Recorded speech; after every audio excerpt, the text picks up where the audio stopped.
Welcome to Book Lounge by Libby. My name is Joe, and I'm so happy you're here. Before we dive in to our August 2026 book release picks, I just ask that you consider following and subscribing to the show, or even leaving a comment on Spotify or YouTube. If you have questions or suggestions for future episodes, you can email me, bookloungebylibby@overdrive.com. We are in our off season right now, so 1 to 4 episodes per month until we return with season 4 at the end of September. All right, with that out of the way, it's time. August 2026 book picks. These are the books that are releasing this August that we are sharing either because we like the author, the cover, there's something about it that stood out to us. Joining me is the one, the only, the incredible Octopician, Bree. Hello, thank you for being here. Hello, thank you for having me in all of my technical difficulties. And that's okay. I'm so excited to have you here. I'm excited. This is your first monthly book picks episode with me. And I Oh, think, I don't think we've I done love one of these that. before. Yeah. No, I love And that for us. I love that for us. They're a good time. They're easy, but so rewarding. And Okay. they absolutely destroy any hopes you have of getting through books in the order you were planning, because you'll see something No. new and you're just like, well, I need that now. And I'm adding it. I'm going to add it right now. I And I'm think adding that it. I think I stopped a long time ago thinking that I was going to be able to get through a TBR. That dream died. I knew for sure that wouldn't be happening. I gave up a long time ago thinking I had any control over what I read next. Like, No. I'm in the middle of a book right now, and I was like, maybe I'm not feeling this right now. Not like a DNF to hell, but just like I'll come back to this later. And I started another book and I went, nope, this one's not right for now. Save that for later. Nope, this one's not right for now. And I'm back in the book I was in. Yes, absolutely. So Absolutely. that's exactly what it's like right now. But Yeah. no complaints. You gotta do what you gotta do. Gotta switch it around You sometimes. gotta switch it around sometimes. So it's July. We're in the Mhm. midst of the summer. And I can't believe we're already talking about August books. But Bree, what does the summer mean to you? What's like summer vibes in your world? Summer vibes, I think currently is a lot of horror and fantasy series. But the fantasy series gotta have, like, a mystery or horror element. I love a period piece. I don't wanna be in 2026. I don't Mm, want nothing contemporary. That's what it is, right? I don't want yep, no contemporary. nothing. Historical fiction me up. Actually, call me historical fictiana is what I need you to call me when we're talking about a young fantasy with a historical fiction and a little mystery. I'm Hmm. down for it. But there's some books that I will get that are more like that are I do love a thriller, a contemporary thriller. Like that those don't bother me. Because they're in a world of their own. Like, They the are present doesn't exist. It could be contemporary all day long, but it's not in reality. Like, mm-mm. that's maybe my favorite thing about thrillers, is that like Yeah. you can still escape no matter what. Yeah. Yeah. But I still like to keep it spooky for the most Mhm. part. But Mhm. I've been really into I would say like the last year, like since last July, I've been reading quite a bit of like fantasy series. Oh. Any Mhm. specific spin on the fantasy? Like, is it romantasy? Is it just straight up fantasy? Um, well, the series that I'm reading have different mix. So like Okay. it took me a little while to finish a series by Libba Bray called The Diviners. Mhm. And it's a historical fiction. It's also some horror elements. There's also a mystery of like why the diviners came to be.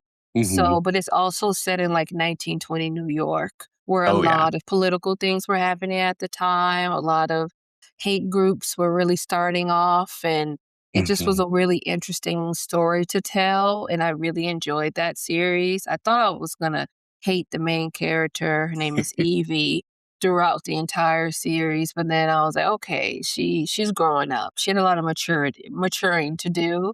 And then I started another mystery. There's some like horror elements, especially when we talk about like this goddess in the series, but it's called The Last Magician by Lisa Maxwell. And Oh, that series have been really good, but it's also set in, like it goes back in time anywhere yeah. between, like, 1902 to, like, 1910. It's Oh, just, okay. like, keeps going back in time within and then they also go forward in time. There's a time they went, like, 60 years ahead or something like that. So, Whoa. Okay. yeah, so but it's still in the 19th century. I like that. So it's Mhm. the like it's the like fantasy by name alone, not like high fantasy. Like No, it's they're just not the high fact that fantasy. we're back in time. It's like a fantastical historical fiction. Now that I can get into. I'm Yeah. with you So on that. I'm really into it, yeah, and I'm starting That's another fun. series called The Conductors as well, which is, like, really cool too, so I'm really, like, into those type of series right now. I just wanna just I wanna have, like, my spooky, like, my straight up just horror or, Yep. like, thriller, but I also wanna be reading, like, a fantasy that has all of those elements in Yeah. tandem at this because I multi-read. I don't know Yes. how to just read one book. No. Currently, I got 2 mangas right now. One is a Mhm. Junji Ito, another one is Witch Hat Atelier, but I'm Ooh. also reading Alexis Henderson new novel that came out in January, When I Mhm. Was Death, I think is the name. So it's Yeah. just like I like to have a little bit of variety. I love that. I do the same thing, especially in the summer because it's big manga time for me. Right now, I'm working my way through Case Closed. Ooh. Yes, yes. I loved it. I was like a tween when it translated in the US. Mhm. And so I'd started back then. I just, at some point, I think around volume 40, somewhere in the 40s, I had fallen off for a minute. It was around the time that I was reading less in general anyway. And then I went, huh, I have this Kobo that I have almost exclusively for reading graphic novels and manga. I think it's time to revisit Case Closed. It's actually Yeah. because of the July the July Book Picks episode because volume 99 published in the US. I know, in July. So I was like, what better Wow. time to like Get back into it. exactly. What does Kobo have it with the Kobo Plus? I just it's direct integration with Libby. So I just borrow Oh, it that from is my library. Yeah. true. I just borrow it from my library and Yeah. it pops up in there and I I have love that. I have the color one, so graphic novels that are in full color. It's so cool to like have it Oh, yeah. I have tiny the color digital. You got the Oh, Libra color because I have that one too. I love yeah. it. Is that the one with the two buttons? Yes, Yes, yes, that's the one I have. I can yes, I can yes. never remember the name. I'm like, the fun Yeah, one? listen, I would show it to you, but my best friend is obsessed with it, and she's been on it all day. And I And love she's that. good, and she's good with technology. I said, "Girl, Yeah. yes, get into it so you can show your friend who technology Exactly. doesn't vibe with. Show your friend Teach how me to how to do it. use it. Teach me Yes. how to use it." So, Oh, yeah, I love it. mhm, No, that's great. And I'm with you. I used to always be reading like 3 different things at once. Now that I'm majority audiobook for my reading, it's usually just like I'm reading a series of graphic novels and manga, and I'm listening to one book at a time. mhm. So I'm still having 2 things going on, but once I was since I almost exclusively listen, I don't always jump back and forth because I'm like, well, let's get through this to the next one, to the next one. But I don't know. I feel like the speed I listen at kind of makes up for that 8-hour audiobook is like 3.5. Yeah. Yeah, for Oh, sure. Yeah, well, I think we're very similar in how we read. oh, absolutely. And Mhm, I think tastes are similar. I really love your point of like, you and I are both very into horror thriller in general, at both genre wise. But I love mhm. your point of I love finding books in other genres that the things we love about horror and thriller bleed into. Oh, And I just you didn't have a got word for me. that until you said it, because I was like, You got me. that's exactly it. I You keep got gobbling up me. the books that match that. Yeah, because Mm, that's the only way I can read fantasy. I need to have a horror or a mystery, or if you got both, that's what Diviners is. yes, Diviner has so many incredible. mysteries in it, but it's some horror, like some can't even speak, horrific like parts of it where you're like, I think I'm Terrifying. gonna shut the book for a second. That's a little bit Absolute. Well, that's too where I was much. sold in book one at the beginning, when it was just like immediately grotesque. And I was like, oh, oh, I'm okay. You know what? This I is was going to be strapped good. in. I was strapped in. I said, you listen, Immediately. you ain't gotta worry about me. The only other way I've found that I can get into fantasy is if it's cozy, because it takes away, like, cozy fantasy. I don't think I've ever read a cozy fantasy. Okay, so it's the, like, Legends and Lattes, like the Bookshops and Bone Dust, like Travis Baldree series, or Sarah Beth Durst's The Spell Shop. There's a handful of places, and they're really starting to pick up now, where it takes away all the world building. I mean, there's some, Mm, but it's not sweeping world building. It's okay, a the little spell more, shop? yeah, The Spell Shop and Legends and Lattes. I heard about legends and lattes. It's really good, and there's a graphic novel of it coming, I think, this fall. You don't gotta threaten me with a good time ever. I You know, never have to threaten me for a good time. but I know you're gonna pick it up if I say, "Hey." It's hard out here getting people to read graphic novels. But yeah, something about cozy, because it takes away, like, the stakes are still there, but you're in such, like, a calm embrace the whole time, that you're not like, "Oh, no, a battle with 8,000 different creatures that I don't care Don't about." know. Right, I don't, I'm sorry to this man, I don't know this man, like, it's, you know, I really feel like cozy fantasy at least helps me, and now they're also building, like, cozy horror is a thing that's starting. Uh-huh. I Now don't what have any is examples that? of that yet, but it's the same thing, it's like, I guess even, like, I it's like an extension of horror comedy, I think, would probably be a better way to describe it, or what I could Mm, guess, but dang. Well, I I know. hope it's not horror comedy because typically I'm not a fan of that one. Mhm. It's really hard for me to I get think it into horror comedy. Yeah, I think it's hard for books. I think I can get into it a little bit more with a movie, Oh, but yeah. There's yeah, some horror movies, like Scary Movie. every day. I'll watch it. Well, not every day, but yeah, I will Yeah. indeed watch, yeah.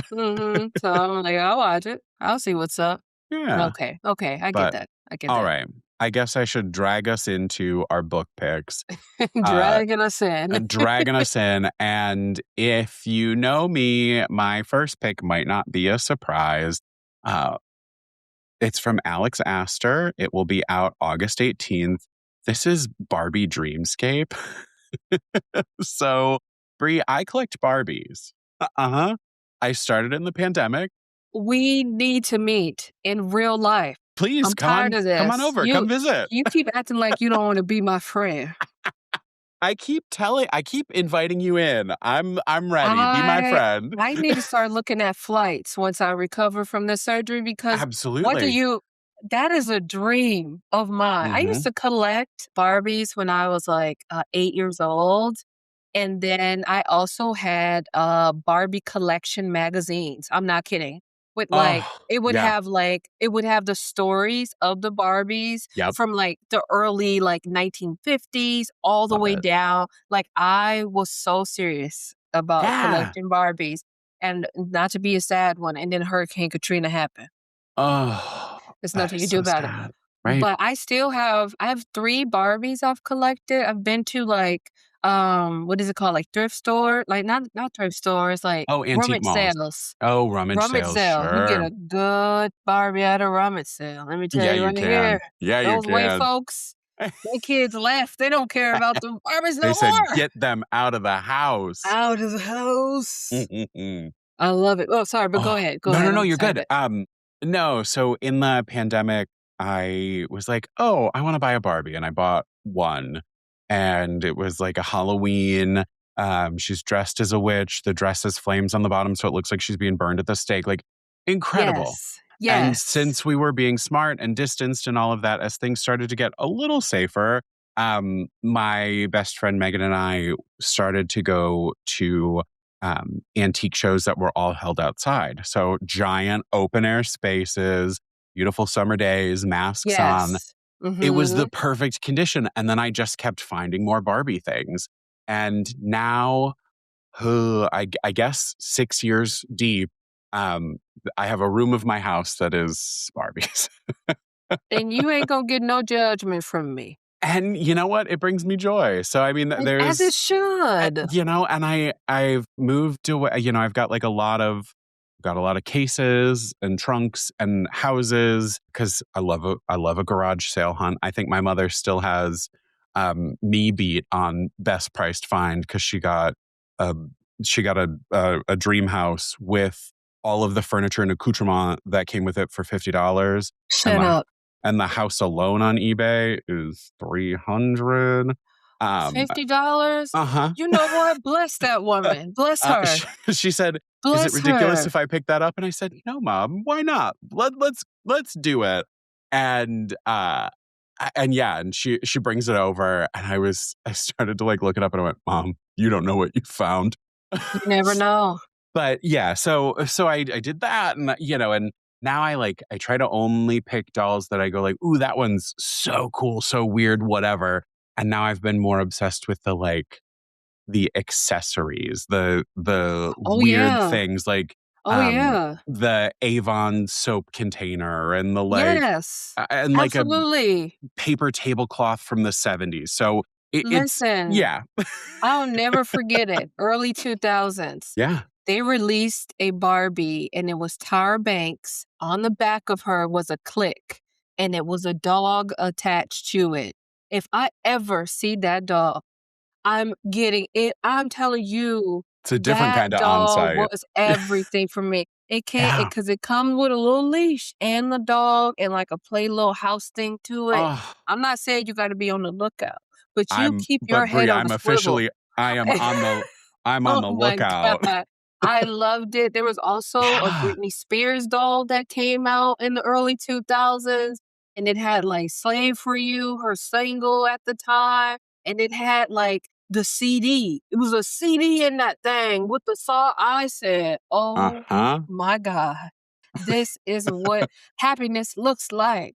Was I a little too po to get it immediately? Yes, but later on, We've all been there. I was gifted that, but Mm, Barbie, love yes. I that. have Barbies that look like me. Yeah. I Yeah. love them. Oh, And I that and I makes me just so have happy. 2, but to just hearing you talk about Yeah. how you unmasked this Yeah. collection, wow. I love that for you, So truly. now I have to see because Alex Astor, a wonderful writer of different kind of things across different age groups. This is a young adult kind of fantasy. So it's out of my usual comfort zone, but Barbie is all I need to be convinced. Step out of the box and into the unexpected with Barbie, like you've never seen her before, in an immersive, pink-tastic tale from the premier voice in teen fiction. Out of the box into the unexpected. Barbie's life is perfect. She lives in a pink hued paradise called Heartland, where everything is in order and everyone has a role to play, thanks to the mysterious and all powerful beings who soon assign her a fate, capital F, at graduation from the enchanted Swancrest Academy. She's worked hard to earn a good one. Her years of endless studying and acing every challenge are about to pay off. But when the unthinkable happens and Barbie is left fateless, the first in Heartland's history, her carefully ordered world shatters. Shaken and uncertain, Barbie must confront a future she's never imagined, one with no clear path forward at all. Yet, when a mysterious necklace begins to pulse with hidden power, she is drawn Ooh, beyond Heartland's protective mists into a daring journey across extraordinary lands. Uh huh. I love that. Right? So, from sun drenched shores to treacherous, ever shifting landscapes to shadowed forests steeped in secrets and magic, Each realm will test Barbie's courage, sharpen her wits, and awaken strengths she's never known to possess, all while drawing her ever closer to a buried truth that could change her world forever.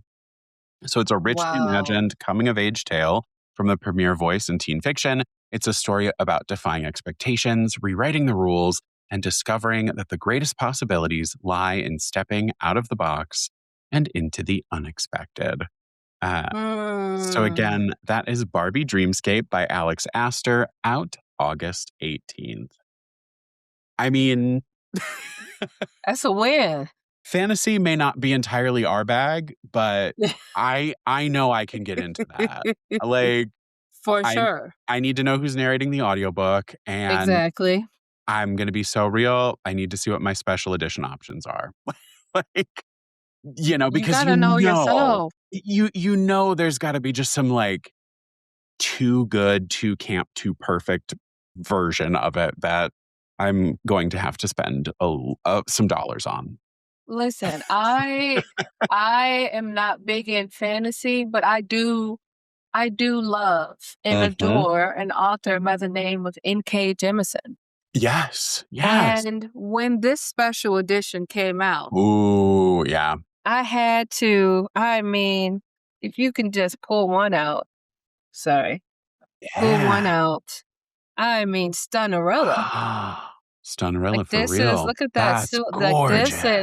this is Gorgina. Oh, Oh, I had to get her. and She that's had fair. to be she had to be getting. Do I also have a signed copy from her yet? I also have my mom, before a few years before my mom died, my Mhm. mom, people asked her what she should give me for Christmas.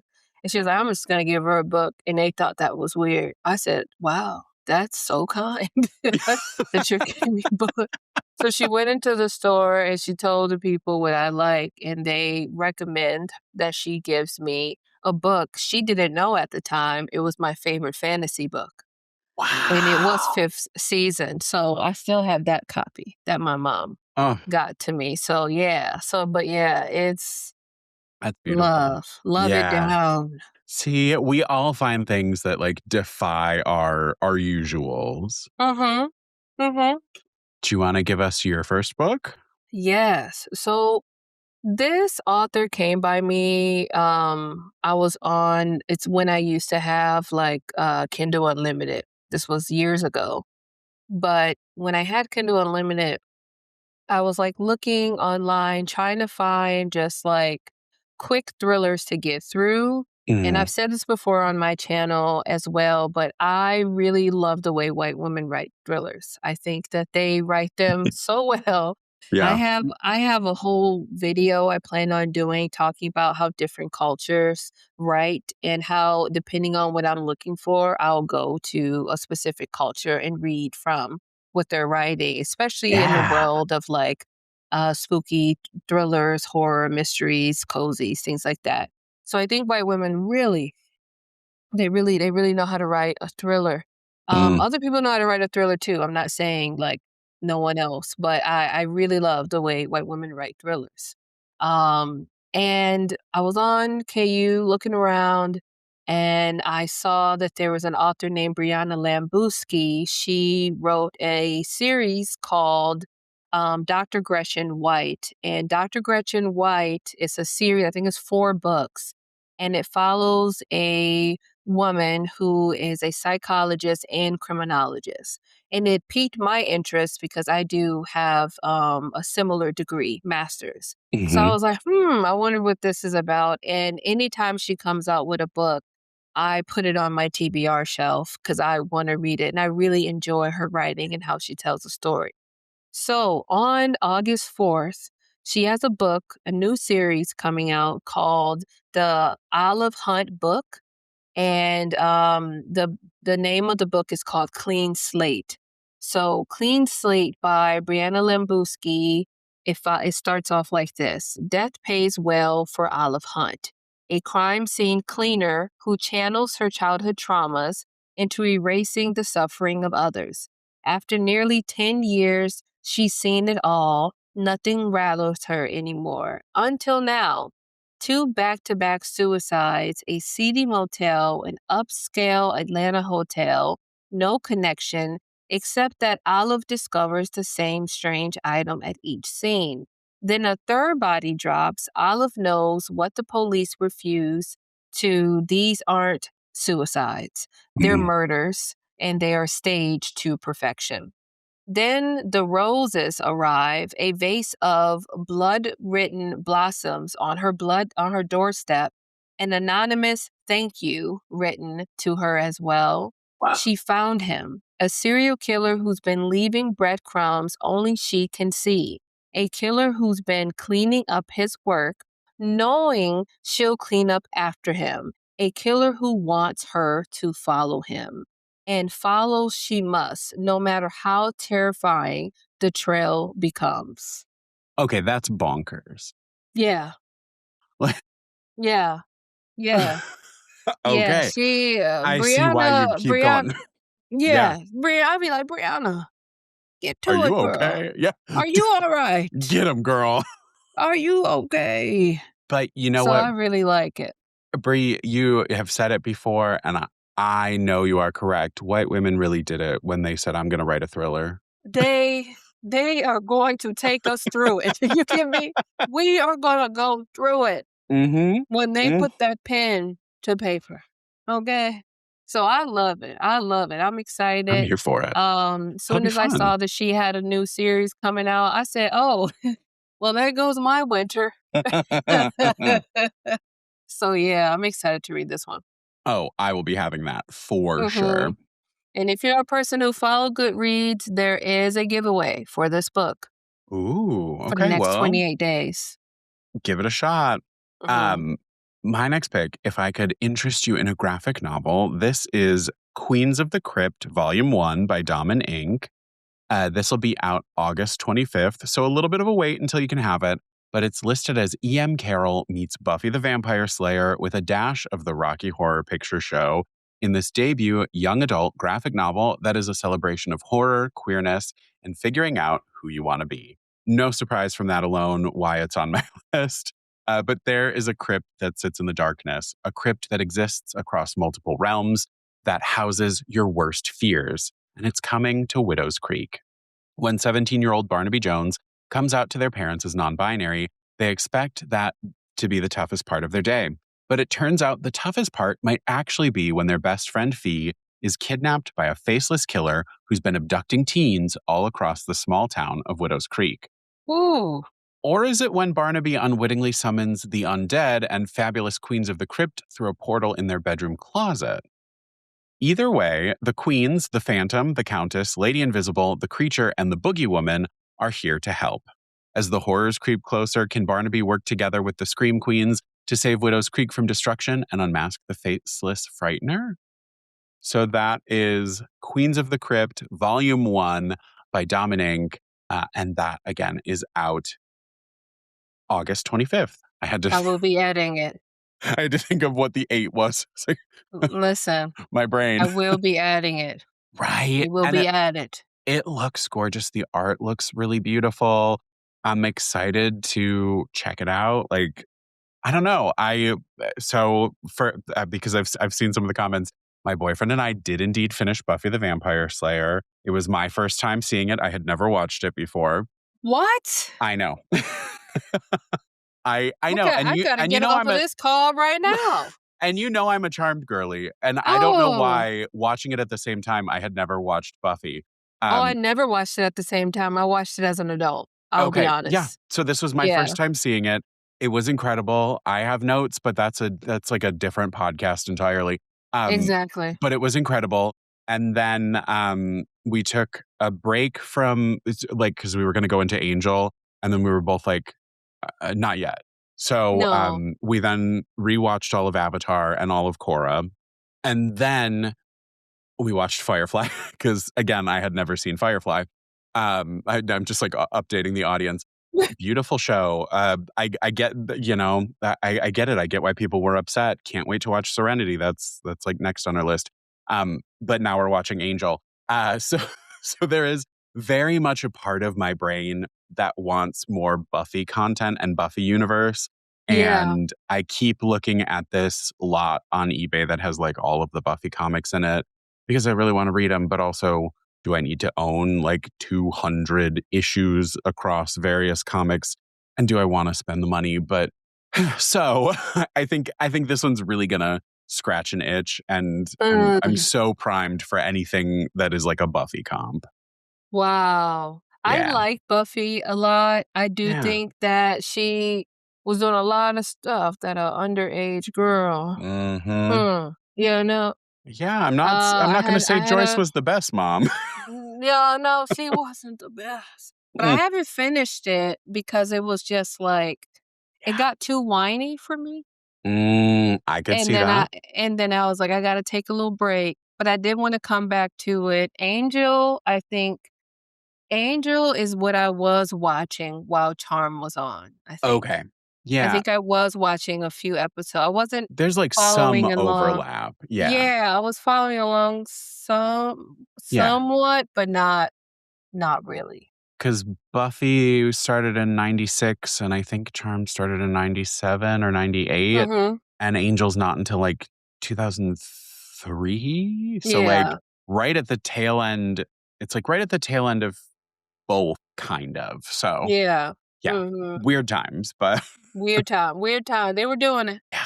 They Yeah. were And doing it. I mean, I also had like the perfect shepherd to be like, this is going to be this is a rough season. Let's power through. Or this is just a weird arc. I promise it gets like, or this is good or that's good. So, and it's always fun when you have someone showing you something.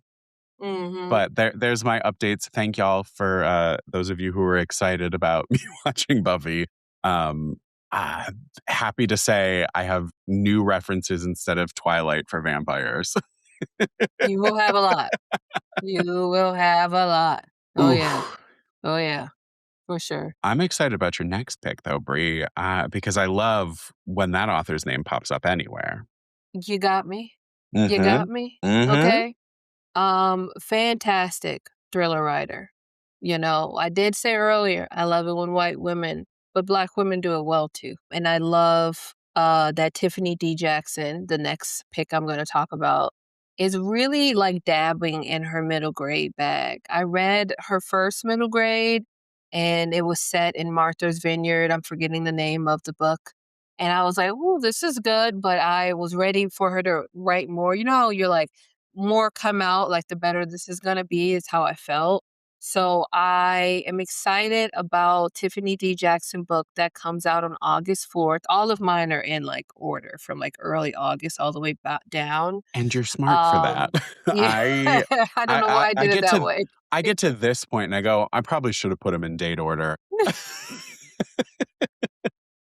I don't know why I did it that way, but that's how it is. But this one That's comes all out good. August 4th. It is a middle grade. You've heard Joe and I rave about our love for middle grade horror. So that is like really excited. But this is a middle grade mystery, also a fantasy as well. And it's called Ghost in the Night. Again, comes out on August 4th. And Ghost in the Night is another spine tingling, can't put down murder mystery, this time set in America's most haunted city. This stunning edition features spray edges, the one that I like put on the screen here. So I'm excited to see what the spray edges look like in the future. Yeah. But in Savannah, Georgia, with its mossy trees and ornate old homes in a place rich in history and ghosts, ghosts are what pique Harmony Roundtree's interest. Still reeling from her losses back home, Harmony wants to believe in ghost stories, but isn't sure what's real. When she goes on one of the many ghost tours around town, she takes a photo of what might be a ghost. Or is it a hoax? With two new friends, Harmony set out to investigate and stumble upon clues leading to an unsolved murder. The deeper she digs, the more Harmony realized that what she saw on the ghost tour might be connected to a shocking crime. But making connections can be dangerous and even more dangerous than ghosts. The best selling author Tiffany D. Jackson delivers another action packed mystery full of surprises and secrets that will give readers goosebumps. And I'm excited to read that one. I love it when kids are getting together with their friends and they're trying to solve something. Yes. Yeah, I love that. I love a Scooby Gang. I love Mhm. I love that energy, and Yes, I also love to see books like this that kids wanna pick up because it has that freaky element to it. absolutely. Cover looks stunning. Absolutely, yep. My next pick is from an auto borrow author for me, Clay McLeod Chapman. I love Clay's writing. This cover, I don't know what to expect because I don't pre-read my descriptions. I do it all here first, or I do a quick skim and I say like, yeah, that book sounds like a vibe I want to put on my list. But this is called Devil Inside, and it will be out August 11th. A man who's back from the dead meets a woman who's from somewhere even worse in Clay McLeod Chapman's new horror romance about love, possession, and just a little murder. After a traumatic accident that almost cost Jordan his life, he's finally starting to feel normal again. Well, maybe not normal. Everything tastes like ash, and when he looks at the people around him, their faces start to melt. At least he's not dead, right? His friends are doing their best to get him back on his feet, maybe find someone to talk to, perhaps even find someone to take his mind off of his last failed relationship. Then he meets Lilith. The two share an instant connection, but after a wild and passionate night together, she ghosts him. Jordan searches the city for Lilith, desperate to see her again, but when a woman claiming to be Lilith shows up, wearing a different face, but knowing intimate details about Jordan, he worries he's losing his grip on reality. As he grows closer to this mysterious woman, he discovers that happily ever afters sometimes come at a cost. How far will Lilith take him, and how much darkness will he embrace to find love? Devil Inside is a dark, demonic romance for fans of horror romance with a happily ever after, Mm. morally gray characters who are perfect for each other, paranormal and supernatural monster romance, fast burn relationships, touch him and die, feminine rage. So again, that is Devil Inside by Clay McLeod Chapman, August 11th. Imma tell you right now, I'm embarrassed that I have never read from him. Okay. Yikes. And I've been wanting to, and now I feel like do I start here or do I start somewhere else? I feel like the thing that's really cool about Clay is he's done a lot of different things. Okay. Um, the first book of his I read was What Kind of Mother, and it was like a Southern Gothic, like horror. Fortune teller turns out surprises herself finding out she's actually psychic. Like, but again, like very Southern Gothic, delightful, like sweeping read. Then he did Wake Up and Open Your Eyes, which was like political commentary horror, like outbreak horror. And Mm. he just did one either earlier it might have been earlier this year. I don't even remember that followed like a serial killer who we heard most of the narration through the voices of his victims. Like, so there's kind of something for everything. So this is such a strange departure for him as far as like what I've read so far. Cause, I always am Oh. like blending in, okay, how far back can I go? Like, what do I have to add in while I'm reading this, or where does it pair well? There's another one I'm thinking of. It's got like a sheet ghost on the front, but like creepy. You can see the skull underneath, kind of like sucking in. But Oh, yeah, yeah. okay, I So I gotta would get say check him into it. out. I would say check him out. Find like a handful of descriptions and see which one you vibe with, and go from there. Yeah, okay, Yeah, cool. I don't know if I'd start with this one because, like I said, the others at least kind of tie back into what I know him to write. Where Mhm. this one, I love that he's like, I'll try it out. Whatever. You want some dark I romance? love Here you it. go. I love it. I love it. I love it. Try it Yeah. out. Yeah, I had one of my favorite books, I don't know where it's at. Oh, I don't know where it's at, but it's the author changed her name twice, but it was like, those mass production paperbacks. Yep, I have it right here. This book single-handedly, I don't know if you can see it. This book single-handedly I say really catapult me into being a reader as an adult. I was 18 Oh, when I read this, and I yeah. was just my friend gave it to me because she was like the first household outside of my grandmother's where it's a Black household and there is like a literal library in the house. Yeah.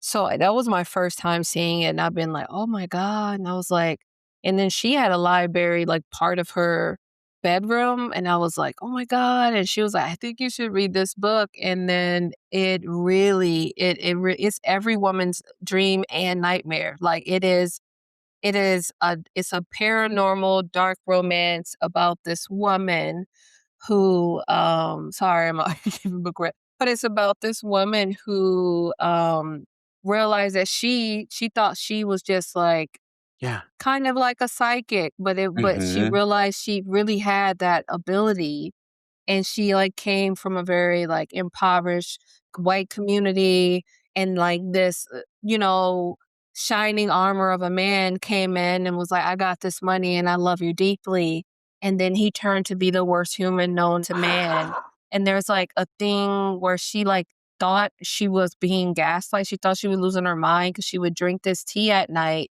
and would Yeah. have, like, these very visceral dreams and wake up with bruises and like what is going on and come to find out this man like it's one of the most Wow. horrific paranormal romance I've ever read in my life.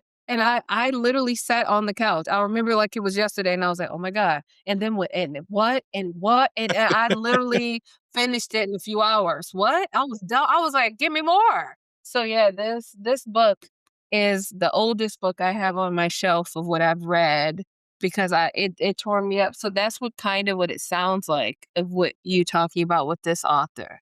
Yeah, I think that could I think you might find something you like from him. Yeah. 'Cause Okay. Cool. there's a lot of good options there that, like, even some of the details in that one you were mentioning, also, he's written things that have similar vibes to it, so Yeah. I'm here Yeah. for it. Wow. I'm Yeah. excited. I'm excited. It's Okay. always So, nice to find a new one. mhm.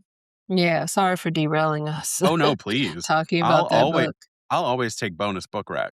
Listen, that book, and the funny thing about that book, and then I'll start my next read, is that when I first started my YouTube channel, I was describing the book because I couldn't remember the name. And I remember having a chat of like 60 people in the chat. And I was like, there is this book. It's one of my favorite books of all time, and I cannot remember the name or the author. So I'm describing it and I'm describing it. Someone was like, is it called Midnight Rain? I was like, oh my God, that's exactly what it's called. And they start looking it up, and then Yep. someone found a link and sent me because it's not easily found. So Right. like I was like, what? So then I found it and I was like, oh my God, this is the book. The community comes together. The community came together. I was like, you guys, this book, I must read it. So yeah, I love it was it. literally it was a real wild ride. Mm, And then my next book is called Murder at University Park by Cheryl Miller de la Sega. I've never read from this author before, but they don't ever stop me from having a good time. never So stops though. this is a thriller mystery for fans of My Dark Vanessa and The Secret History. It's a gripping campus thriller about a determined young professor who challenges a corrupt academic system, confronts a predator in power, and refuses to stay silent even when her request turns deadly. And I'm going to tell you right now, I never read The Secret History, and I don't think I will ever read My Dark Vanessa because of the themes. So I don't know what that comp means, Right. but I really like the description of it. So I'll read that. I just wanted Yeah. to be honest about that. So, a brilliant young professor, a powerful advisor with everything to lose, a university campus hiding deadly secrets. It's 1998, and Dr. Lacey Reed is on the verge of tenure. And under the thumb of her department chair, the arrogant and celebrated Dr. Geoffrey Hart, when Lacey begins to suspect Hart of falsifying his research, she quietly teams up with a tech-savvy college colleague to uncover the truth. But before they can break the case, her partner turns up dead in the campus library. As Lacey digs deeper, she uncovers something even darker. Hart has been preying on female graduate students for years. When he attacks her at a department party, Lacey fights back, leaving him injured and exposed. A new department head stepped in, and with Hart out of the picture, it seems justice has finally been served. But someone on campus is still watching, and they've decided Lacey knows too much. Yeah, I'm excited about Oh, that. I'm excited about it. okay. I'm excited about revenge. Hmm. I That's I what also this, yeah. I also think, like, you can't go wrong with, like, a campus thriller. There's something No. about it, and maybe it's the, like, scream part of my brain, but something that, Mm-mm. like, high school, especially college campus, because it amps up the, like, creep factor. Um, Yeah. and I'm with you. I haven't read either of the comps either, and for the same reason, like, I don't think they're for me. No. So, right, I also can't speak to, like, is this is this right? Is this telling? But from that description, for me more than anything, I'm like, well, I might have to see if they have like warnings or whatever to see how close the comps are. But yeah, Yeah. Yeah, yeah, that's what I would have to do for sure. But when I yeah. saw that, I said, I love Hmm. a thriller or mystery happening in like in a place. Like I love when it's like at a Yes, house or at a dormitory or at a school in a on a classroom train, on a like train. yeah, Yeah. I love those. I love mysteries on a train. I don't know what yeah. it's about. No, A I mystery love on a train. What? it's the contained thing. That's why I Yeah. like the university element too of like when you live in your whole world is this one place all centrally located. You buy that there isn't any escape because you're trapped in the house, you're trapped in the college, whatever. Yes, yes. And it's called a blue it's a part of the blue and white series Okay. mystery, and it also comes out on August 4th, like the rest of the books I've Ooh, talked about. I realized I didn't say that. that's all right. My next pick, well, it's summer, which means there's a new Riley Sager book out. And the first Riley Sager book I read was The House Across the Lake, which I think is incredible. It's fantastic. I enjoyed it greatly. I then went back to read his backlist, go through other books. You know, The House Across the Lake still kind of reigned supreme, but there were definitely some gems in the backlist. I think Riley Sager, I've probably read maybe 3 or 4 of his books. They're not auto buys to me. They're not auto reads to me. So I don't really seek them. Also, as a Black woman in the book community on several different platforms, they Hmm. uplift him in a way where it kind of overshadows other authors of color. So and and sometimes I don't appreciate the way that Riley writes women characters. Yeah. It's giving very much of hysteria in a lot of the character arcs for his novels.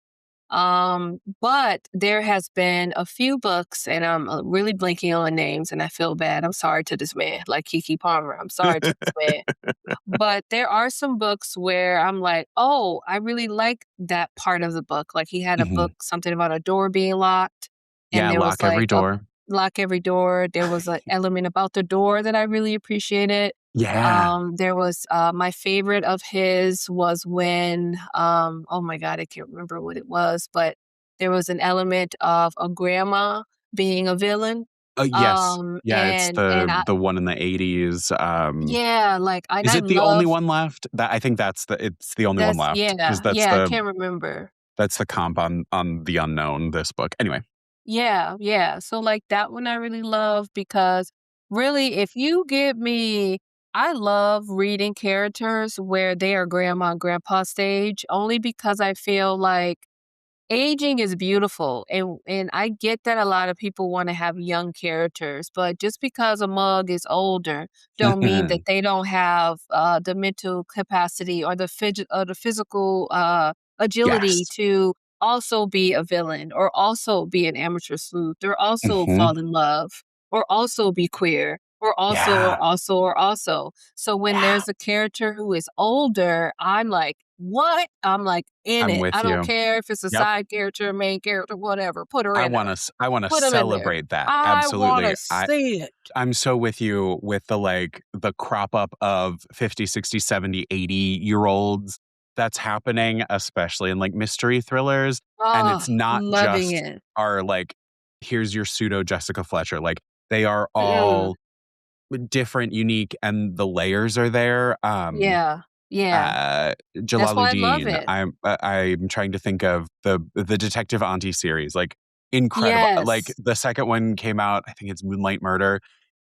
Snapped. It's like so like I put Mhm. aside everything I wanted to read for that because That I l- happens. I love the way she writes. I love what Detective Auntie is doing. Like I'm in it.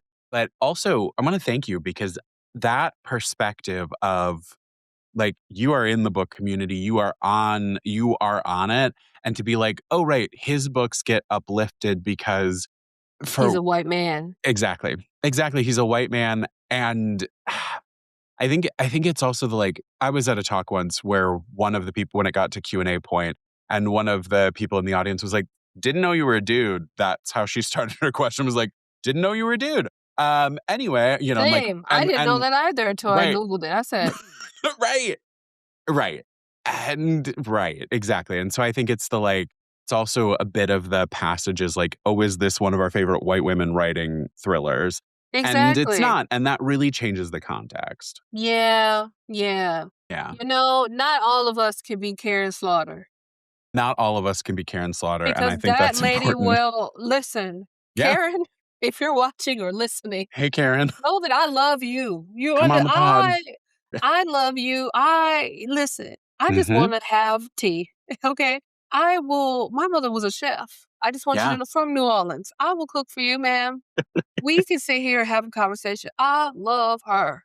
Not Mhm. everybody can be her, but I think it's just with Riley Sager, we don't mesh, and I hate that because, like, there's another one who people love, Grady Mhm. Hendrix, Yeah. and I don't mesh with Grady Hendrix, which sucks because one of his closest friends is, like, one of my favorite authors, Stephen Graham Yeah. Jones. So it really sucks, but I don't know, Riley Sager is not an author I gravitate to, but I Yeah. have decided that I do wanna give Riley Sager more tries and also Grady, but, Grady, I just for the would sake Grady, yeah, I would say to Grady. you absolutely give Yeah, him I wanna another give Grady try. another try, Yeah. but I also feel like as a woman who tried to uplift authors of color, specifically Black and Indigenous, Latine, Asian, Southeast Asian, doesn't matter. I try to uplift those BIPOC authors. I can't be like the rest of mainstream book Yeah. community and just only talking about Grady Hendrix and Riley Sager, and they seem to be like the Mhm. head pitcher, and Frida McFadden seem to be Yep. like the all be all, and I'm like, you guys, there are other author, even other white. If you just wanted to read white, I get it. There's still other white, like there's other whites. There's With other the whites. So expand your whiteness, expand it, expand the whites, please.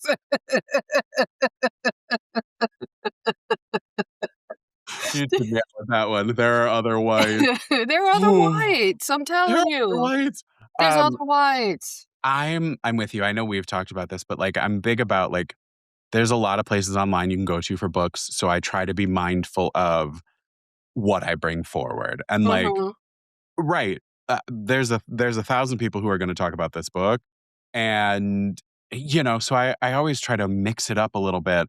This I wanted for exactly this conversation. What I'm saying and also what I a surmise of what you're saying, it's like, we're not here to shit on young Riley of the Sager. Ain't nobody trying to come for the Riley of the Sager. There I are books read of his Leanne I Mario adore. Yeah, Right, I read Leanne Moriarty, and people are like, "Why?" And I'm right. like, "Big Little Lies 8, come on, like, it 8."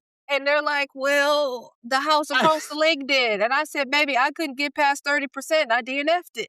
So, See? And that's it's fair. to each his own. But Right. again, there are other white. There are other whites. And I'm with you. And so like this one I have hopes for because we're in 1926 and I know that's usually a good like grab for both of us. Mm, Um but yeah, so it's like I'm going to just summarize this one. But in 1926, 5 women disappeared from a remote island in Vermont. Now 100 years later, it's happening again. So an acting troupe or no, it's a major motion picture. The lead goes to this island in Vermont with the cast. They all start to disappear, and then again, it happens again. So I'm hopeful because I'd love for the spark to be there for me, but also truly I just want to know what everyone's going to be like. This is one of those where like I had enough success back in the day where I was like, "Oh, that was good. Oh, that was good," while I was also finding my own, like, thriller footing. listen, some But people again, work for like, you, there's no some there's no people don't. hate because Mm-mm. I love I love that he has a devout fan base, and there are some of his books I will absolutely always recommend, Yeah. but also I think it's yeah, it's important to be like, "Oh, my opinion has changed," or my tastes have changed." But I'm also just excited because I very rarely have the, like, I don't usually care what other people are reading and how they like, what everyone's talking about. So, the fact that this is, like, an alignment for me, I'm like, "Yeah, it's gonna be on my list." You have to move with what gravitates to you. Yeah. To me, Riley Sager and Grady Hendrix, not to bring them up again. Yeah. I don't mind misogyny in books because it's a Mm. part of horror. It Yeah. literally impacts the living experience of women. No matter how you identify, it impacts that relationship. Yeah. It's just the way that Grady Hendrix and Riley Sager write misogyny doesn't really gravitate with me. Versus there are other whites who write, misogyny that I'm like, okay, well, I can, kind of can move with it, but it's just like certain themes. I'm too much in my head about what you said, and I can't see past it. Yeah. But there's some people who, and I'm like this with certain authors. People will be Yep. like, "Why didn't you see this part?" And I was like, "Girl, I was having a good time. I wasn't even paying attention to that." So Ooh, I think it's really individualistic when we're it's talking about reading of like what you perceive and what your life experiences that have made either a part of a book enjoyable or a part of that book insufferable. it's so true because, like, I read The House Across the Lake and then read his whole backlist, like, because it was the middle of summer, and how perfect are, like, half of those books for the summer atmosphere, so, like, Oh yeah. working out in the yard on projects and things, and, like, who knows what I was actually processing because I was just vibing. The vibe was When the vibe there, is right, and the right, and vibe is right. so I'm with you, the blinders were on, I was just like, "La, la, having a good time in the yard," and now as it's the, like I think there's also something about, like, binging versus, "Oh, well, now when they're coming out every year, I'm holding you to a standard that I made up." So it's also, like, completely unfair, but yeah. So, anyway, that was The Unknown by Riley Sager, and it will be out August 4th. Listen, we got a lot of books coming out on the 4th. It's gonna be a busy day. A lot of books. Now, the next book I'm gonna talk about, much different than what I've talked about before. Okay? I'm here on Vibes, and the cover is Stunnerella, okay? Shout out to the artist. I don't know who you are, but you really did your big one with this one. And the locks on it, I mean, not the locks, the braids, I'm here for it. So Jasmine Smith has a book coming out on August 11th, and it is called Death Card. And it is a fantasy romance YA book. Now, typically, like Joe, I don't really gravitate to YA. YA also has changed in the publishing world versus the librarian world. And it's just like, I don't know what we got going on here, but clearly the publishing world and the library, we're not on the same page. So I typically don't gravitate to YA. Now, early 2000s, YA, I probably could get behind, but I don't I don't really gravitate to that. But Death Card is a dark contemporary fantasy featuring witchcraft, tarot, death, and a bit of romance that's perfect for fans of The Immortal and Cinderella is Dead.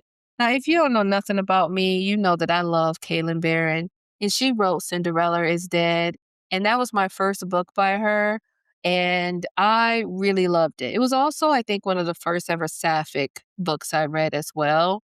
And Immortal Dark, I really love that one as well. And I think the second book came out this year. So even liking both of those, I was like, oh, okay, I'm loving the comp here. So on an ordinary Monday morning, 18-year-old Michaela Browser receives the shock of her life. During a customer's tarot reading at her family's occult shop, she turns over the death card and envisions the beautiful stranger stabbing her in the heart. I will say this right now, as a person who dabbles in tarot, death does not mean death. Thank you. I know. It is my favorite card, especially depending on what I'm at. Are we done or are we finished? When I ask my Uh-huh. question, are we done or are we finished? So when I see the death card, I'm like, okay, we're coming to an end of this phase, end of this, whatever I'm asking for. So I just want Yep. to say that, make that. It does Yeah. not mean death, babe. I know. Thank you. I was sitting here like, oh, do I interrupt to say that? I'm like, so have a problem here. So I just wanted to let y'all know, they don't mean death, okay? But in order to determine why the girl, Joelle, wants to kill her, she'll have to keep her close. But the more time Michaela spends with her soon-to-be murderer, the more irresistible she finds her. It could be Michaela or Michaela, I just want y'all to know, because I've had friends pronounce this name. The spelling is the same, but the pronunciation is different. Continuing. As if imminent death isn't worrisome enough, witches are turning up with their magic stolen. Ain't that? They've been robbed? And it's clear some very dark magic is at work. Michaela, as the next witch queen of her coven, is tasked with figuring out who's behind the horrific acts, a mystery that will put her and her power to the test.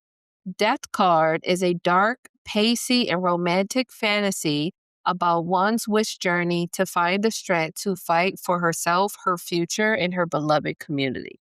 Okay. Yeah, I'm here for it. Great cover. Mm-hmm. Great Um, cover. Beautiful. I'm I know we differ on our YA taste, but I love YA. And I, I'm with you on what you were saying at the jump. Mm-hmm. Like it depends how we're doing it and which way we're going. And right, there's definitely some that's like hitting, and then there are some times where I'm like, okay. Mm-hmm. But Mm-hmm. yeah, no, this sounds like a great time, and I'll be interested to see how the cards actually play in the book, and if it's like discrepancy in the description versus like how it actually plays out. Mm-hmm. Well, my next pick is a YA pick from the lovely Juno Dawson. This is out on the 4th as well. It's Survival Show. It's listed as American Idol meets the Hunger Games in a chilling satirical dystopian adventure about a teen betting her life that her singing talent can make her a star. From the celebrated author Juno Dawson of This Book is Gay, and so much else. Like you gotta go check out Juno's catalog. Mm-hmm. Anyway, the world seems to take from Taryn Beck, but there's one thing it'll never have: her voice. Only when she's singing does Taryn feel like she can escape her reality, free from the aftermath of the war, free from the Scottish refugee camp where she and her family now live, and free from the responsibility of making ends meet for the sake of her sick brother. Taryn's voice is her one ticket out, and that's why she enters to be a contestant on the world's most watched television program, Star Maker. where kids from the New Peace Global Alliance compete for the chance to join an all-singing, all-dancing pop group. Rise to the top, and the life of luxury, stardom, and money awaits. There's only one small catch. The lowest ranking face a televised public execution. Starmaster thanks their participants for their noble sacrifice to Project Population. Taryn's about to sing for her life. What the hell? Uh-huh. What? I know. So that's Survival Show by Juno Dawson, out August 4th. I love the Hunger Games. I love the concept. I love the general, like, the energy of it. I also love the dissection of, like, what is reality TV and influencer culture doing to us. Like, I love all of this, and so Wow. I'm down for this, like, competition, and, like, the nerve Thank you to for your just sacrifice. exactly, the nerve to hit us with, "If you don't win, you die." You better sing for your life. Exactly. All right. This next one, not that I wasn't excited about all of them, but this is the return of my girl who I just talked about, Karen Slaughter. Karen, you're my favorite Karen. Know that. You're my favorite Karen. Well, could I say that? Yes, you're my favorite Karen. Okay, so Karen Slaughter has a book coming out August 11th, and it's called The Secrets We Hide. The book earlier, I don't know if I said it, Death Card, also comes out on the 11th. But The Secret We Hide is a mystery suspense thriller. I don't know if Karen Slaughter writes anything else outside of those subjects. But the next thrilling mystery in the new North Fall series, this is a new series by Karen Slaughter. This is the first one in it. It talks about Welcome to North Falls, a small town with big secrets. 1601 Iris Drive looks like any other house on a quiet residential street, but rumors are rampant about the Vickery family and what goes on behind closed doors. When gunshot rings out, Sheriff Emmy Clifton and her sister, ex-federal agent Jude Archer, discover a devastating crime scene. Allison Vickery has been murdered in her own kitchen, and her teenage daughter is bleeding upstairs, left for dead. Everyone thinks that they know what happened, but secrets are buried everywhere in this small town, and it is up to Emmy Clifton to uncover the truth. I love this. I I'm here love for this. it. Her book Yeah. before had to do with the female sheriff, like police person. Ooh, And I okay. love the twist on that book. Had me like, Karen, why would you do me like this? Why would you do me? So I'm excited. I'm excited to read this. And this is available on Libby. Yes. Yeah. I mean, it's does Karen Slaughter ever really do us wrong? No, she ain't No. got it in her.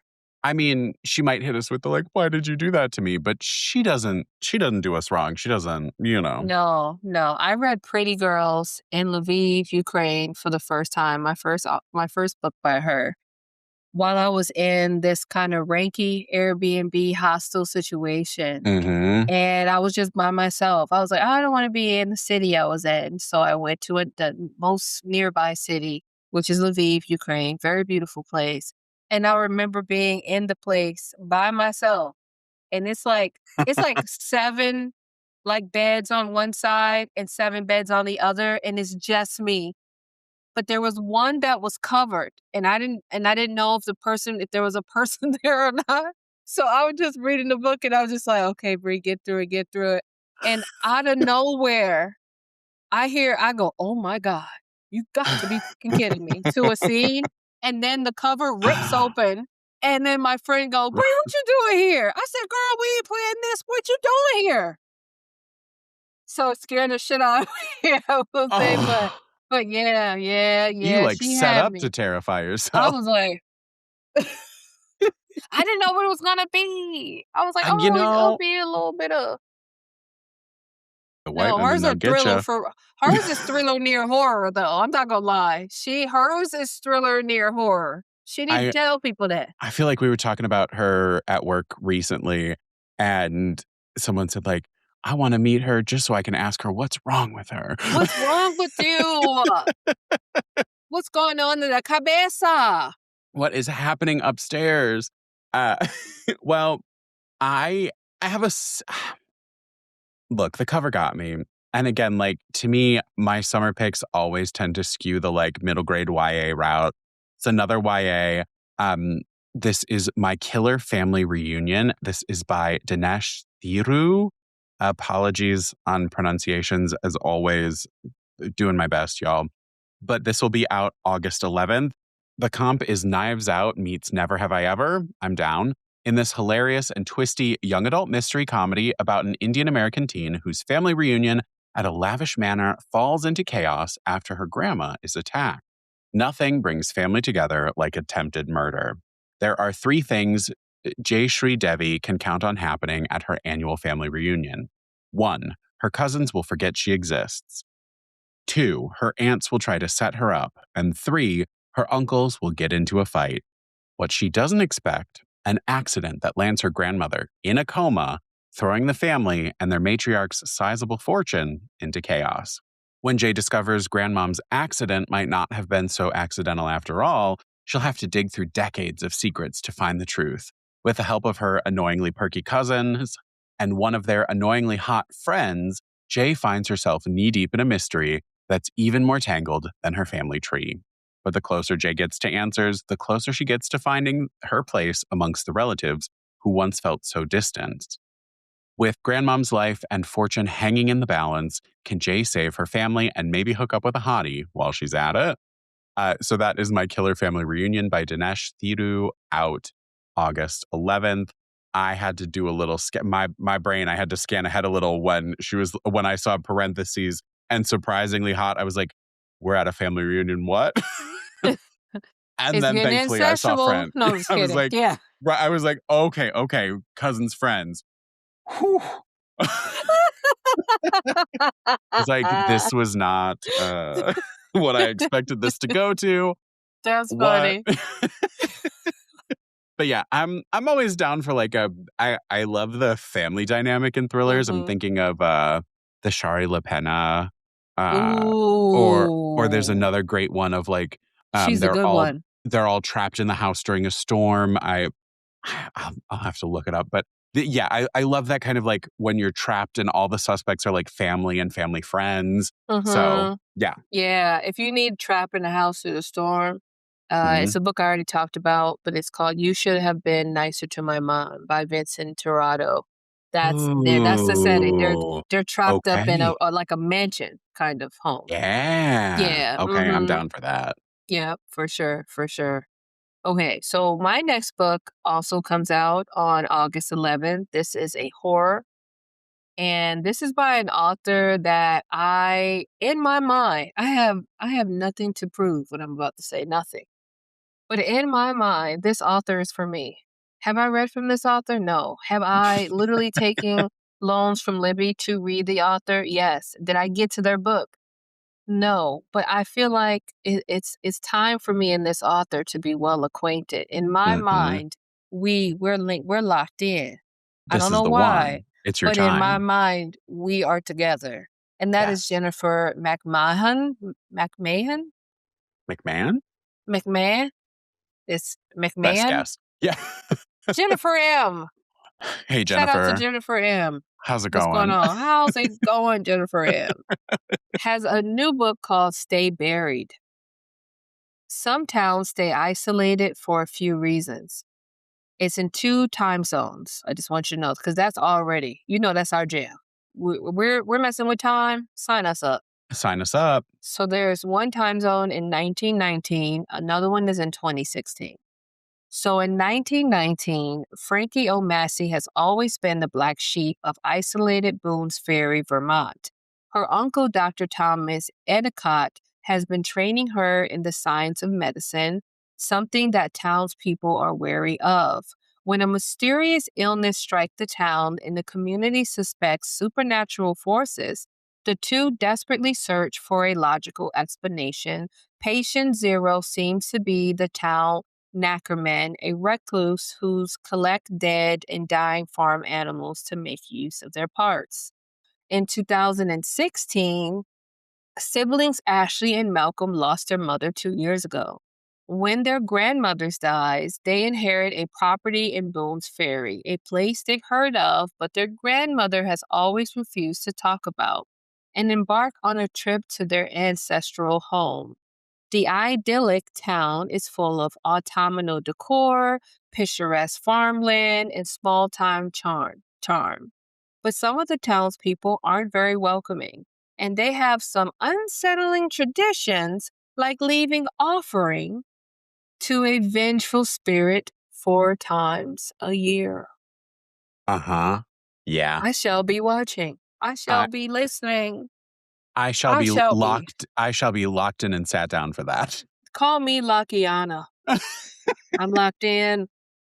I'm locked in. Yes. The keys, they're in my pocket. I'm There, locked in. I'm already gone. What do you mean? The Tell fob, it's who? in my bag. I'm It's ready to in go. my bag. The Kobo is already loaded. The Kobo is also locked and loaded. Yes. I love Yes. it. Ooh, I love it. That's going to be so good. Mm-hmm. My next pick got me from the title and the cover art, as is pretty usual, 1 for me and 2 for this kind of episode. But this is, parentheses, mostly Human Resources by Grace Vile. This will be out August 4th. I I apologize to Grace. I know nothing about her or her game, but I think that's because now I'm looking at the first word, a debut, slow burn work nemesis romance set in a world where cryptids and monsters are a part of life, and someone Mm-hmm. has to do the paperwork. So I'm very into this. It's a little like weird, a little hokey pokey, and I'm down to try it out. Working in human resources was not what Alexis had in mind when she joined Entity, the private company that categorizes and manages the world's cryptids. But after her dad was killed on the job as a warden in the Appalachian Mountains, she was filled with the noble idea of carrying on his legacy from the safety of her desk. Alexis dreams of climbing the corporate ladder and managing the Appalachian Wardens and sparring with Nick, the frustrating and annoyingly attractive director of research and cataloging. When one of her new wardens goes missing after inquiring about a mysterious and highly dangerous monster, her chances of promotion disappear along with him. Determined to save her career and to shield the warden's family from the trauma she experienced after losing her father on the job, she marches off into the monster-infested wilderness to find him herself. Meanwhile, Nick, with ambitions of becoming the youngest Entity employee to discover a new monster, follows Alexis on her hunt. But the work nemeses are about to discover why the Appalachian Mountains are the last place you want to find yourself after dark. Among mountains older than bones, the jackalopes and ghouls are the least of their worries. So again, that is Mostly Human Resources by Grace Vile, out August 4th. I'm dipping my toe into romance again, and I seem to be most successful at doing that when it comes with some like supernatural nonsense. So like it generally feels like a story I would read without the romance element, so I'm hoping to see what the balance is because that will likely make me successful. I will say sometimes romance has to have its day. Yes. Yes, Sometimes romance, it's not my often, it's not my often. No. but you know what?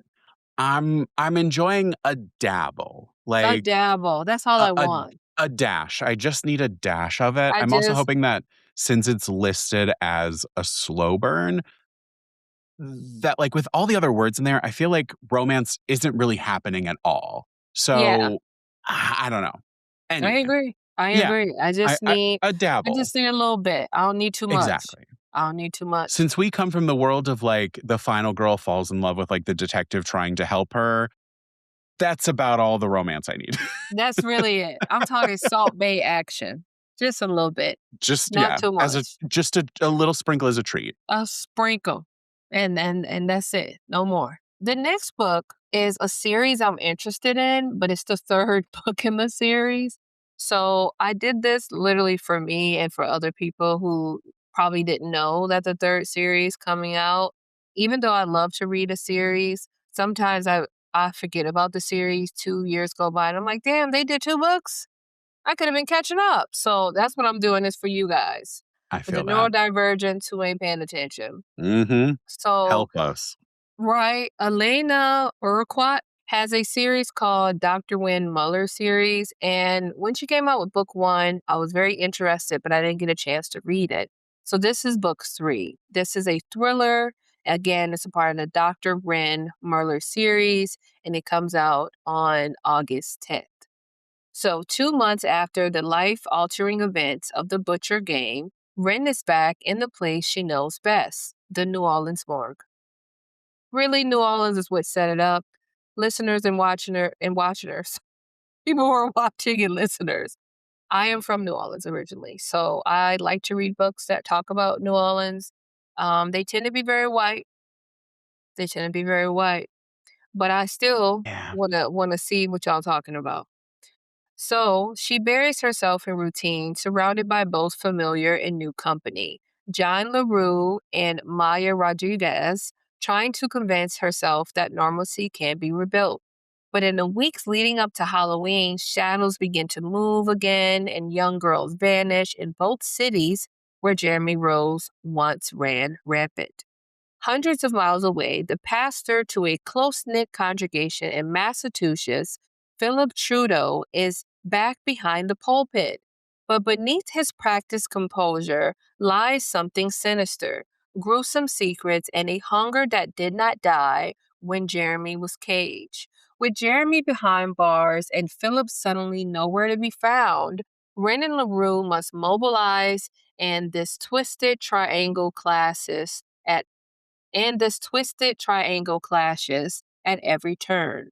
The Butcher legacy is a relentless, page turning descent into darkness.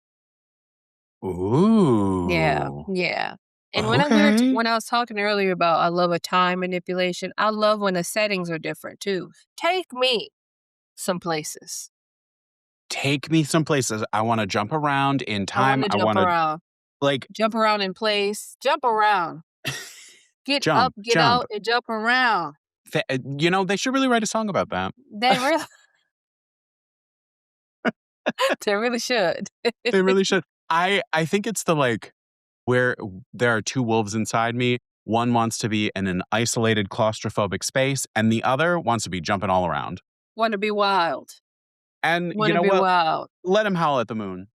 Do you got some Gemini placements or some I air do. I placements? do. Scorpio, Gemini, Virgo. I think I have a Gemini moon. Ooh, that makes sense. Yeah. Oh, love. I'm a Okay. Gemini sun.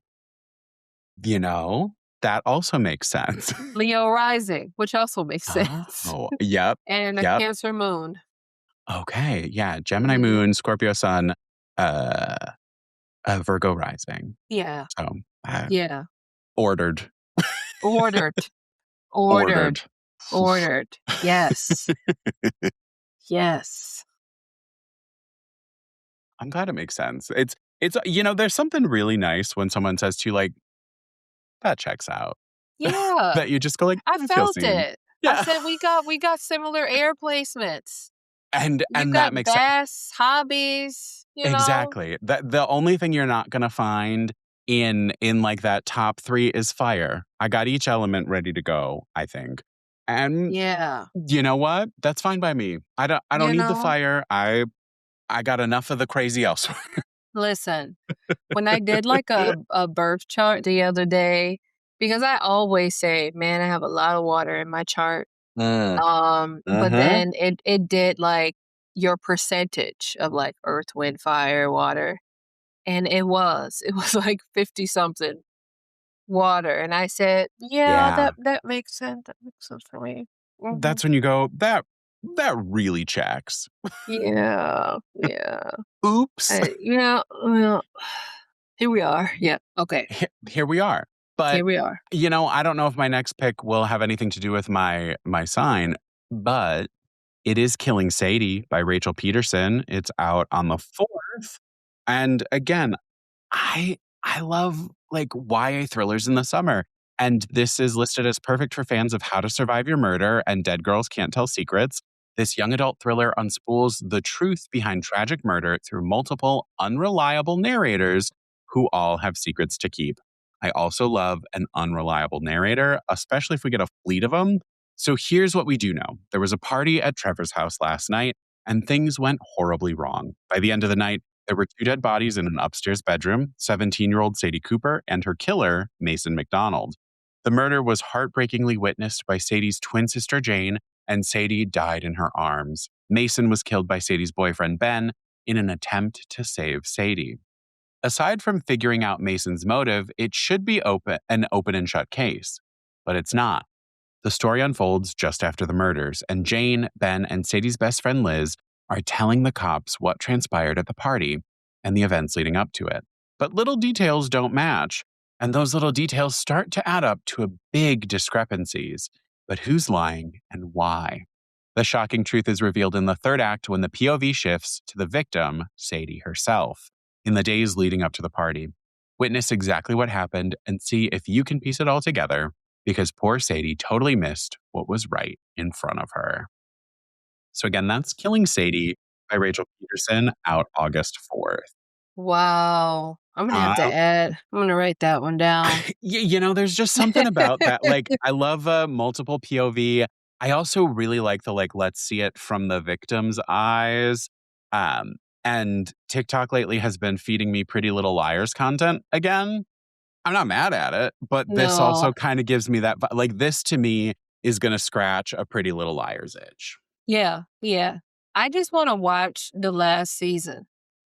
Oh. I want to watch the last I don't season know because if I I haven't. saw the last season. I know I didn't. So I I'm was with like, I you. want to watch the last season I think and it's see what's on up. I think it's on the green one. Hulu? I think it's on Not the Hulu. green one. I'm I not- think it's on the green one. I think it's on the green one. Well, because it popped I up. hear you. I think I hear Hulu's you. now cutting clips of it on social to be like, hey, we have it. So Wow. I need to go check it out. My next book is it's my second to last book. It's called Bound by Fury. Really, the cover got me. Call me a cover girl. I'm sorry. I will read a book because of a cover. Don't Cover at me. Girl, put the bass in Don't your walk. I listen. mean, I mean, I I love mean, it. I love it. a So I cover will saw never steer you this. wrong. But never. Well, Well, actually, I rescind that. I will not cut that, but I rescind that. A you cover could steer you know, wrong, but some covers have gotten me. we get so many good covers. We do. Mhm. And this cover is like really cute. There's like 2 people. It looks like there is maybe a biracial black girl, white dude in the back. Bound by Fury comes out on August 18. So I'm excited. I'm excited to get into it. So this is a fantasy romance YA. I know. This is not something that's truly in my wheelhouse, But but when people the are but maybe the cover's gonna treat you to something you needed. It does say, like, if you are a fan of Tracy Deonn Legendborn, which I was. I did not finish the series. I'm so sorry. But I just read the first one and I did give it 5 stars. So that's what we have right now. So this captivating contemporary fantasy debut is about a teen who newly awakened magical abilities send her searching for answers at an elite boarding school that has a mysterious connection to her family history. Really everything that one could think of and dream of, truly. Harper, Absolutely. Harper grew up loving her grandma Gigi's stories about pretty brown girls with magic from the stars, but they were just that, stories. Until Gigi's sudden death awakens a dangerous power building beneath Harper's skin. Desperate for answers, Harper finds herself at an elite boarding school in the Appalachian Mountains, a school that Gigi herself attended and one rumored to be haunted by the ghosts of witches past. Harper arrives at Black Mountain Academy, determined to learn about her burgeoning power, even if that means dealing with Kai, her grumpy ex-best friend, now hell-bent on getting her to leave campus, and his cousin, Lucas, who won't let her forget the almost kiss from last night. Lucas, find you some help. But Black Mountain Academy was built on secrets, and the deeper Harper digs, the more sinister roots she finds lurking beneath. When Harper unearths a chilling local legend about the gruesome deaths of 12 witches on campus, she feels an uncanny connection to the women. But someone doesn't want her exposing the school's dark past. No, no, no. When it becomes clear, they'll kill her to stop her. Now, you better stop now. We will end your lights. We'll cut her off. Harper has to decide whether to leave her history behind or risk everything for the truth of her own identity. Harper gonna go through it. She's gonna go through it. It sounds like And it. I'm gonna be reading and rooting for her. I can also confirm I'm going to be reading because that Yeah. sounds incredible. Like everything in that like it just kept getting better. I love I love a grandma that means so much to you, like and the sadness and like what it brings up for me, the nostalgia, like so many things that like that's gonna be like, ooh. But like Listen, I love my granny. Shout out to you, Dorothy and hey, Judith. Dorothy, Shout shout out to out. And you. Judith, shout out. We love Shout that. out to y'all. But like that magic school, like danger, threat, like done. Mm-hmm. There's no better ad I could give to that. Uh-huh. That's gonna be good. I'm here for it. Yes, I'm excited. Um, please give us that. Like, is it time already? I'm ready for it now. Um, We got a solid over a month left to 18th. Yes, well, maybe I should try to read the books that I wanted to read in July that I true. talked about last. Hmm. Don't make me. I'm gonna read them when I want to. Uh, Exactly. When you my, want to. when I want to, and when I look at them and go, oh right, this tag I made specifically for this. I keep forgetting about those Oops. tags. Well, my last pick is a book I have mentioned recently on the show. So I don't remember where, somewhere in here, but I talked about book 1 and I mentioned that book 2 was coming this August on the 25th specifically. It is Summer Coven by Kat Hillis and Rosie Thor. It's a delightful series. The first audiobook was done by my lovely friend Daniel Henning. Love his voice anywhere that it pops up. And this is just like it's a gay, cozy mystery with supernaturals. So, hello. Everyone's favorite vampire odd couple is back for another bloody good time in this new supernatural mystery from the authors of Dead and Breakfast. That is book 1.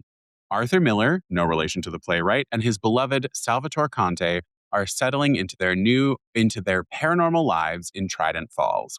Finally, everything seems to be going swimmingly. Business is booming at the inn, and Arthur is hard at work on his first case as a private detective, finding their friend Brody's missing mom. But when a pet psychic is felled by a poisoned potion she somehow didn't see coming, Arthur's investigation takes an enchanting turn, and not in a good way. It turns out the psychic was a member of the Celestine Coven, a powerful group of witches who sell their charms for a price. Did the pet psychic find herself on the wrong side of the coven? Or did she trigger someone's pet peeve with her predictions? It will require all of Arthur's wit and Sal's whimsy to solve this murder, find their missing person, and avoid becoming part of the witch's wicked brew. So again, that is Summer Coven by Kat Hillis and Rosie Thor, out August 25th.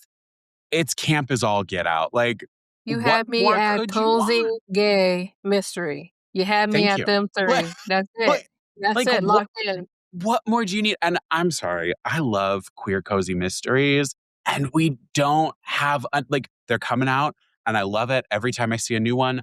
No pun intended on the coming out. Um, but I'm always happy when there's more because we still don't have enough, and they do something different. Like, I don't know. Like, I love to see the cozy mystery world expanding and growing and changing. But I love that this is like a break off of that and that it gets Mhm, to do its own thing. But yeah, mhm, the energy is lovely. They're a really fun read. They're a quick read. Um, mhm. I know the audiobook performance is going to be lovely if Daniel's doing book 2. I'm ready. And Yeah, you said death at breakfast. it's Dead and Breakfast, like bed Oh, and breakfast. Yeah, they're all puns one way or okay. another. I love a pun Me and a too. cozy. I do. Yeah. Okay. I had to change that spelling. Okay, got it. So my last book, which I'm Ooh, excited I because know not to be stereotypical, this I is a got fave chicken in for the you. oven and I'm hungry. Not to be Free. stereotypical. I Free. got chicken in the oven. I'm hungry. Ah, yes. And we'll let you Okay. get to it. Yes. I am. My stomach is touching my back. And we must know the truth. Okay. Oh, So this is a favorite, like Joe said. I love Dell Sandine. I met her. She's one of the sweetest authors I've ever met, ever. Not to brag, she did send me a copy of her first book. It is signed to me. I'm sorry. I am. If you're like, wow, how does it girl, feel to be one of brag God's away. favorites? I am. I mean, You're seeing it here and now. you're saying it here and now. Witness. Yes. Witness. So there is a book that Dell Sandine was her debut novel. It's called This Cursed House. And I really enjoyed it. You're going to be frustrated with the main character down.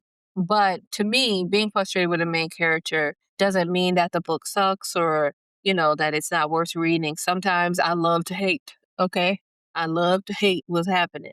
So this is her sophomore book. It's called These Walls Remember. This is a horror. It has a little bit of romance in its African American history. When two estranged sisters inherit a home possessed by the horrors of its dark past, they must work together to survive in this viscerally chilling Southern Gothic novel from the critically acclaimed author of This Cursed House. Now, for me, anytime there is a story they got to do with two sisters, I'm in it. I don't care what they're doing. They could be literally opening a cute little bookshop, or it could be a historical fiction about two sisters. Two women will get me every time. So that's really what pulled me into this book. So do not go into the attic, the note warned. But that's exactly what sisters Mickey and Delilah do when they inherit a distant relative house in Savannah, Georgia. As you can see in the books that I picked, a lot of them are set in Savannah, Georgia.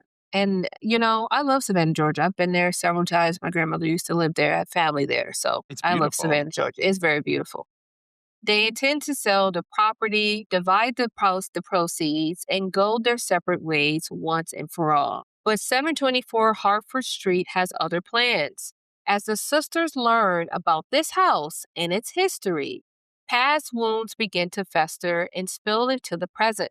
Strange visions, memory lapses, unexplained accidents, and surreal echoes of the house's previous inhabitants, some of whom disappeared after living in the home. The sisters suspect the residents of the sleepy Savannah neighborhood know more than they're saying about what really happened here. And then Delilah, once adamant about selling and never looking back, develops an uncanny attachment to the house. Her personality changes in alarming ways. Mickey knows that she'll have to pull her sister from the home's clutches, or they will both succumb to that which hungers in its walls. Shout out to Del Sandin. You did that, girl. You did that. Shout out, Del. That sounds incredible. I can't wait to read that. I'm going to wait for your report back. Yes.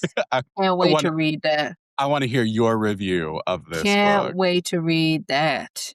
Bree, thank you for being here today. Yeah, no problem. You are a dream and a treat every time you're here. And I'm so excited to get to see how your brain works when it comes to like these monthly these are my favorite episodes to record. Yeah. And it's my favorite to bring new people into to be like, what are you picking? Like when you look at everything coming out, what does this mean to you? And so I feel like I have an even better sense of you now. And that means so much. So thank you for being Yes. here. No problem. Thank you for having me. And friends, thank you for checking out this episode of Book Lounge by Libby. All of Bree's links are in the episode description. Make sure you check out her channels, follow along on her journey, and we will see you in the next one. Happy reading. Bye. You can sample and borrow the books from today's episode in the Libby app, or if you're a librarian, find them for purchase in Overdrive Marketplace. Book Lounge by Libby is a proud Evergreen Podcast signature program. Explore more amazing shows at evergreenpodcasts.com. This podcast is produced and recorded by me, Joe Skelly, with editing by Andrew Alonso. Our theme music is High Five by Rex Banner, used with permission. Book Lounge by Libby is presented by the Libby app. Learn more at libbylife.com/booklounge.